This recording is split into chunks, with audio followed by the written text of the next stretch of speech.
राम राम। अगर आपके मन में विश्वास है, अगर आपके मन में सच्ची प्रेरणा है, सच्ची भावना है, तो भगवान हर तरह आपका साथ देते हैं। आप कहीं भी हो, किसी न किसी कारण को आपकी इच्छा, आपकी मनोकामना पूर्ण करके भगवान स्वयं भेज देते हैं। एक कैंसर के बहुत बड़े डॉक्टर हुए जिन्होंने सबसे पहले लंदन में कैंसर का ऑपरेशन किया था। एक दिन उनको किसी कॉन्फ्रेंस के लिए फ्रांस जाना था, उनकी फ्लाइट छूट गई। उन्होंने सोचा मैं अपनी कार द्वारा सड़क मार्ग से ही फ्रांस चला जाता हूं। उन्होंने अपनी कार निकाली और उस सेमिनार के लिए चल पड़े।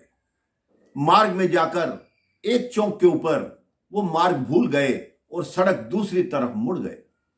थोड़ी दूर जाने पर उनको समझ आया कि मैं गलत मार्ग पर आ गया हूं। उन्होंने आगे जाकर अपनी गाड़ी को घुमाया, यू टर्न लिया, तो जैसे ही घुमाया उनकी गाड़ी के 2 टायर पंचर हो गए। अब उन्होंने इधर उधर देखा तो सामने एक छोटी सी पहाड़ी के ऊपर एक लकड़ी का घर बना हुआ था। वो चलकर उस घर तक गए तो वहां एक लड़की और उसकी मां थी। उस डॉक्टर ने पूछा कि मेरी गाड़ी पंचर हो गई है, यहां कोई पंचर लगाने वाला मिलेगा? उस लड़की ने कहा इस समय तो नहीं मिलेगा, लेकिन सुबह मिल जाएगा। आप चाहें तो रात्रि में हमारे यहां विश्राम कर सकते हैं। उन्होंने कहा ठीक है।